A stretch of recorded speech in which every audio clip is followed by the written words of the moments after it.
안녕하십니까, 줍줍클럽입니다. 자, 오늘 주말에 제가 영상을 갑자기 찍은 이유는 평일에 잘 못 찍을 것 같아가지고 주말에 조금 한번 찍어보려고 했습니다. 일단은 전일이죠. 전일에 제가 1, 2, 3안 관련해서 말씀을 드렸는데 결국 제가 예상한 대로 한 2안으로 가고 있죠. 제가 봤을 때는 결국은 차트상 일단 대세 하락은 아니지만 어쨌든 약간 중세? 대중소면? 중세 하락 정도는 오지 않았나 생각이 되는데 그러면 줍줍님 이제 우리는 끝난 건가요? 대한민국 증시는 끝난 건가요? 아니요. 예, 아니고요. 좀 몇 가지 좀 볼 게 있는데 첫 번째는 일단 950선을 지지를 해줄 거라고 보여주고 있어요. 왜냐하면 제가 항상 모든 거는 요런 그래프보다는 요런 지저분한 요런 데를 주의 있게 봐야 된다고 했죠. 특히 코스닥이나 코스피처럼 대형 주식 돈이 많이 엄청나게 돈이 거래되는 거는 이런 차트가 굉장히 중요한 부분으로 차지합니다. 그 중에 하나가 요런 부분. 예. 요 부분은 위니까 뭘까요? 저항이겠죠. 예, 밑에도 마찬가지로 요런 부분에 저항이 있다. 그래서 단기 하락은 일단은 여기에서 멈출 것 같다 라고 하는 거고, 이게 바닥이다 이렇게 얘기하기 좀 그래요. 근데 일단은 하락폭이 엄청나게 커요. 여기의 하락폭보다 상당히 많은 하락폭이죠. 예, 이거는 단기로 봤을 때는 굉장한 큰 이슈의 하락입니다. 특히 금요일날 오후의 하락은 개인까지 버텨지지 못하면서 약간 투매가 이루어졌고, 사실 그것 때문에 저도 상당히 힘든 부분이 있어요. 근데 중요한 거는 뭐냐, 이 투매로 인해서 아마 이 투매의 첫 번째 근거는 저는 반대 매매 물량일 거라고 보여지거든요. 만약에 이 3거래일, 4거래일 동안 이 신용 뭐 등등 뭐 신용이라고 합시다. 그냥 신용 빚으로 이제 투자하신 분들은 굉장히 힘들 거예요. 이 오늘을 버티기 힘들 거다. 특히 중요한 건 월화까지 버티기 힘들 거예요. 제 생각에는 미국장이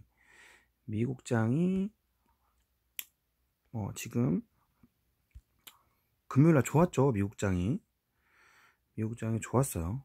나스닥은 1% 정도 올랐고, 그죠? 사실 미국은 그렇게 안 빠졌어요. 심지어 우리나라보다. 아니, 테이퍼링은 미국에서 한다는데 왜 우리나라가 더 많이 빠졌냐? 그 이유는 좀 이따 설명드리고, 미국이 어쨌든 빠졌고, 그 다음 지수선물도 이제 빅스 지수도 안정을 찾아가고 있다는 부분입니다. 물론 그렇다고 해서 지금 악재가 없어졌냐? 그건 아니고요. 예, 그냥 지금 외환 시장도 조금 일부 이제 조금 안정을 찾고 시작했다. 그 이유는 제가 말씀드렸던 것처럼 이 저항이라는 게 무조건 생겨요. 윗골이 생겼죠? 예, 그러면 여기에 보면 오늘을 볼게요. 요 부분이 지저분하잖아요. 그러면 이 박스를 벗어나려고 하면 굉장히 힘들다. 굉장히 힘들어요. 여기서부터 요 밑에도 마찬가지지만 이 부분은 굉장히 힘들어. 이걸 깬다는 거는, 만약 예를 들어서 내가 어떤 노력을 한다고 칩시다. 그러면 내가 여기에서 요만큼 상승하는데, 이렇게 상승하는데 1이라는 이제 노력이 필요한다고 한다면, 여기서 이만큼이 아니라 잠깐을 올리는데도 10 이상의 노력이 필요해요. 왜냐? 엄청난 기대 심리, 그러니까 투자 심리가, 야, 이거 설마 그렇게까지 심하게 뭐 올려야 돼? 라고 하기 때문에, 야, 이건 아니지 라고 하는 기대 심리가 있기 때문에 그래요. 그 기대 심리가 굉장히 무서운 거예요, 여러분들. 다시 말하면 원달러도 마찬가지고 외환도 사실 조금씩 좋아지고 있죠. 근데 코스닥에서 외국인들이 굉장히 많이 팔고 나가고 있고, 기관도 뭐 덩달아 팔고 있죠. 기관은 당연히 차익 실현할 거라고 봤어요. 여기서 여러분들 제가 50%, 뭐 저도 쉽지 않았지만 50% 현금화 하셨던 분들은 지금은 좀 유쾌하죠. 유쾌한 부분에서 이 부분에서 줍줍을 뭘 해야지 이렇게 생각을 하고 있겠죠. 네, 똑같습니다. 하지만 이 기본적인 개미 투자자들은 그게 쉽지가 않다는 말씀을 드리는 거죠. 자, 그렇다고 끝이냐? 그건 아니고, 요걸 좀 그려볼게요. 그려보면 이제 결국은 이제 헤드가 되고 이게 숄더가 될 거예요. 이제 이렇게 매산자를 그릴 건데, 여기까지 다시 갈 겁니다. 근데 1000까지는 좀 저는 어려울 거라고 보고, 1000을 살짝 터치하고 내려올 거예요. 950에서. 예, 그러니까 약간 비대칭. 지금 1030인데 1030에 비대칭의 어깨를 그릴 가능성이 있습니다. 이렇게. 저는 뭐 한국이라 매산자라고 하죠. 예. 그래서 요게 결국은 이렇게 되면서 큰 상승을 마무리할 거다라고 말씀드렸어요. 그러면 이거랑 그림이 비슷하겠죠? 얘도 똑같이 대칭은 아니더라도 하니까. 그래서 이렇게 하면 여기서 보면 이렇게 하다가 결국은 한 번 더 상승을 보여주고 하락을 할 거라고 보여집니다. 그럼 여러분들은 어떻게 하셔야 되냐? 요 마지막 탈출구를 잡으시기 바랍니다. 근데 이렇다고 하더라도 항상 제가 말씀드리지만 전액 매도는 안 됩니다. 항상 50%에서 많게는 70%의 현금화만 하시면 됩니다. 나머지 20, 30%는 그래도 갖고 있어야지. 어떤 사람들은 다 전액 팔고 전액 사는데 그거는 전 올바른 투자 방법은 아니라고 봐요. 뭐 사실 전문 투자자분들 같은 경우도 보통 투자를 하시면 이렇게 대세 하락장에 뭔가 나오더라도 현금화 비율이 제가 알기로는 50%가 안 넘는 걸로 알고 있습니다. 투자의 기회를 놓치지 않아요. 그들은 똑같아요. 뭐 여러분들도 그렇게 생각하시고 우울한 마음은 저도 똑같이 있다고 생각합니다. 하지만 그렇다 하더라도 결국은 주식을 일부는 보유하셔라. 무조건 보유하셔야 됩니다. 그렇게 생각하시고 자, 그러면 일단은 좀 우리가 긍정적인 시그널을 몇 개 볼게요. 자, 일단은 요거는 제가 항상 보는 거니까 오늘은 짧게 설명을 드리고, 지금 오늘의 매도는 사실은 기관하고 외국인이죠. 기관은 사실은 살짝 매수세로 돌아서려고, 왜냐면 차익 실현 했으니까 조정해서 단기적으로 빨아먹으려고 했던 부분이 좀 있는데, 다시 테이퍼링 논의랑 뭐 외환이 높여짐에 따라서 똑같이 매도로 그죠? 얘네들 손절했을 거예요. 여기서 사서 여기서 팔았는데 손절이지 뭐. 그죠? 손절했을 거라고 보여지는데 외국인이 지금 엄청나게 많은 매도를 했어요. 그런데 중요한 건 마지막 투매 물량을 누가 받았냐. 개인이 지금 이거는 순 매수 기준이니까 순매수 순매도 기준이니까 플러스 마이너스 하면 개인이 굉장히 많이 팔고 샀을 거다라고 하는 거고, 그 중에 이 샀던 부분을 이 매도의 부분, 다시 말하면 반대 매매, 신용 매도에 관련된 부분으로 아마 이렇게 됐을 거다라고 생각이 되고, 그러니까 결국은 이게 털리는 시점, 다시 말하면 이제 요 월, 화, 요 시점에 이제 950포인트 저점을 다지고 몇 번을 좀 다질 거예요. 그래서 신용이 다 털리면 다시 한번 이제 뭔가 되지 않을까 생각하는데, 지금 사실은 조금 미안한 얘기긴 한데 시장에 조금 이상한 악재가 많아요. 대표적으로 이제 중국에서 이제 부의 재분배 이러면서 뭐 그 시진핑이 어쨌든 부자한테 세금을 건다든지 뭔가 어쨌든 뭘 해가지고 재분배를 하겠다 이러고 있거죠. 그래서 중국 증시가 지금 계속 연일 때려맞고 있어요. 중국 증시 관심 없으셔도 보시면 연일 때려맞고 있어요. 근데 그게 영향이 우리나라도 좀 미치고 있고, 그리고 테이퍼링 논의는 미국에서 하고 있는데 한국이 이렇게 떨어지는 이유는 아까도 얘기한 것처럼, 아까 얘기하려고 했던 것처럼 여기는 미국, 외국계 자본이 결국은 테이퍼링이 곧 될 거라는 사람들이 결국은 자본을 먼저 어디서 빼겠어요? 당연히 투자를 가장 많이 한 곳에서, 야, 여기 수입이 괜찮은데? 짭짤한데? 야, 이제 단기 차익 실현 좀 해서 그 돈을 가지고 빼나와. 라고 판단했을 거예요.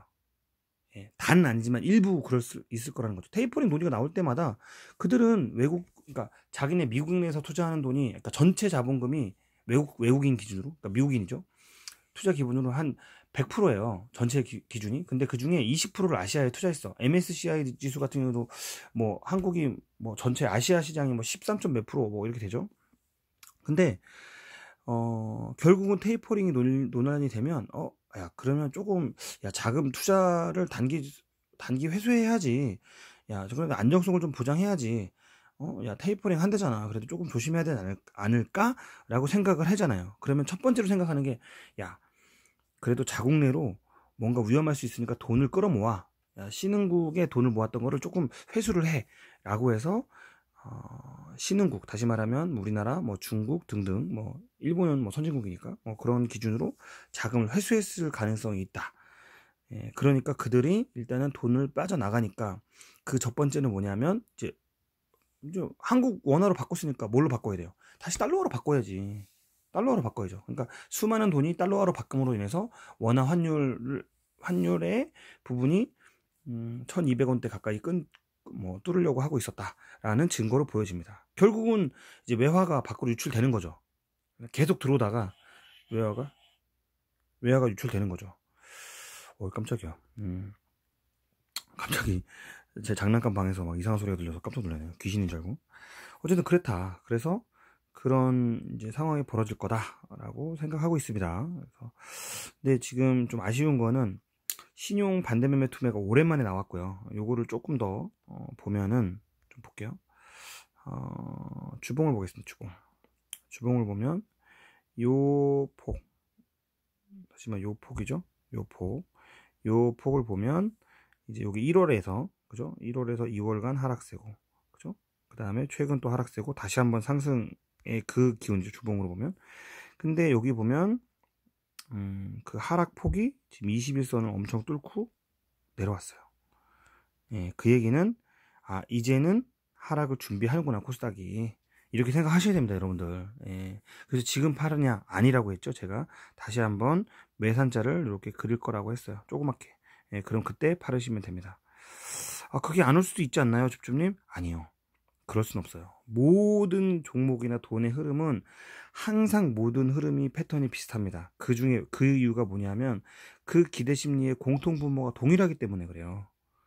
여러분들 주식시장을 왜 합니까? 돈 벌려고 하는 거잖아요. 돈 벌려고 하는 거잖아요. 첫 번째 논리는 다 그거잖아요. 그래서 돈을 벌려고 하는 거고, 이 투매는 돈을 지키려고 하는 이런 투매인 거죠. 그 다음에 돈을 지키려고 하는 움직임 중에 또 하나는 뭐냐? 다시 돈을 벌려고 하는 그런 사람들이 생긴다. 다시 말하면 이게 과대낙폭. 과대가 너무 폭이 크다, 낙폭이 크다기 때문에 단기 매매가 올라올 거고, 또 그러다 보면 그걸 또 매도하면서 또 이런 작은 흐름들을 만들어 나가겠죠. 그런데 그러다가 야 델타 변이고 뭐고 뭐 하니까 야 중국도 너무 때렸나? 야 중국 시장 뭐 이런 게 너무 때렸나? 이런 관점에 여긴 좀 조심해서 가자. 야, 아직은 테이퍼링이고 뭐고 아닌갑다 라고 생각합니다. 저는 솔직히 9월에 FMC는 조심해야 된다고 생각해요. 예, 근데 지금 7월의 의사록을 가지고 회의록을 가지고 테이퍼링을 논한다는 건 좀 저는 맞지 않다고 봐요. 7월에는 좀 좋았잖아, 우리가 다들. 그때 백신 맞고 뭐 하니까 미국도 막 뭐 안 하지만 지금 기준으로 봤을 때 미국도 지금 난리죠. 델타 변이 바이러스에 따라서 난리고, 지금 모더나도 난리고 뭐 그런 겁니다. 그리고 또 하나는 고객님 대감도 꾸준히 늘고 있다. 예, 꾸준하게 이런 흐름이 있긴 하지만 어쨌든 꾸준하게 늘고 있다. 다시 말하면 시장의 자금이 언제든지 주식시장으로 들어올 자금은 늘어나고 있다 라는 거고, 오히려 코리아 악재로 보면 그런 게 있죠. 지금 외국인이 뭐 사실 거의 많이 매도를 해가지고 더 이상 매도를 할 수가 없어요. 돈이 많이 없어. 이봐, 매도폭이 줄었잖아. 왜냐하면 얘네들도 투자자예요. 무조건 모든 자금을 빼지 않아. 뺄 수가 없어. 왜냐, 얘네들도 결국 수익을 받고 싶은 건 당연한 심리죠. 예, 당연한 심리입니다. 예, 그래서 그들은 결국 무조건 빼지 않아요. 그래서 어쨌든 그 자금이 어느 정도 빠지고 있다라는 거고, 다시 한번 이런 물량이, 외국인 물량이 나오지 않을 거다. 기관도 마찬가지예요. 기관도 여기서 이만큼 샀던, 이만큼 올려서 차익 실현한 물량을 거의 대부분 소진했어요. 예. 이만큼 올려서 이만큼 내려왔으면 거의 소진했지. 그리고 기본 가격인데 누가 또 여기서 또 팔아, 어떤 바보가. 예. 여러분들 산 가격에 팔고 싶으세요? 안 팔고 싶으시잖아. 예. 손절이라는 건 어쩔 수 없는 선택이지, 그렇게 팔고 싶지 않잖아요. 그러니까 다시 말하면 여기서 보세요. 이게 저항인 이유가 요 금액, 여기서 산 사람은 이미 다 차익 실현했어. 여기서 그럼 여기도 지우고 그러면 결국은 평균으로 보면 여기야, 여기. 근데 이미 갔다 여길 왔어. 지금 여기야. 그럼 여기서 더 판다고? 투매가 나온다고? 물론 조금씩 조정이 있을 수 있겠죠. 하지만 투매가 나올 가능성은 없다. 그래서 약상승이 언젠간 단기 차익으로 나올 건데, 그게 1000을 살짝 언저리하고 다시 하락으로 나올 거다라고 생각해야 되는 거죠. 자, 여러분들, 그래서 다시 한번 말씀드리지만 이제 욕심부릴 타이밍은 지났습니다. 뭐 어떤 사람들은 연말에 가서 엄청나게 호황이 올 수도 있고 떨어질 수도 있다고 하는데, 저는 그렇게 보지 않아요. 왜냐하면 아무래도 아직까지는 테이퍼링의 주사를 몇 번 더 맞을 거다. 예. 지금 테이퍼링에 대한 주사를 계속 연준해서 주고 있는 거예요. 야, 너네 테이퍼링 할 거야.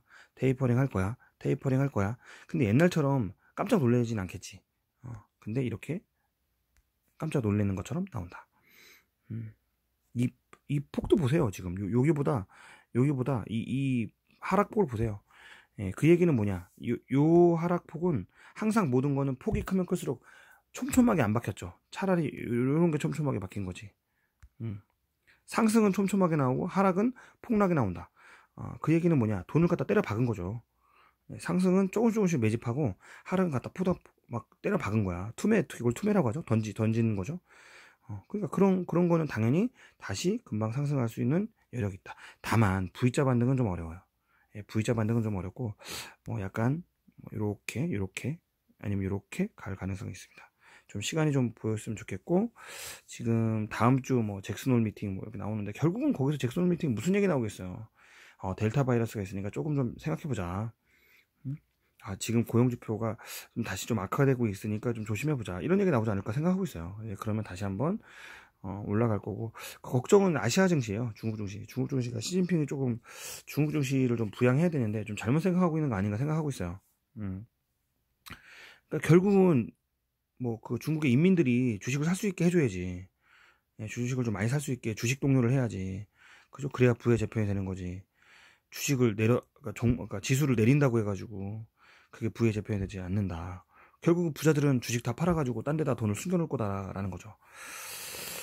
제가 시주석에 대한 얘기를 해가지고 문제가 생기진 않겠죠.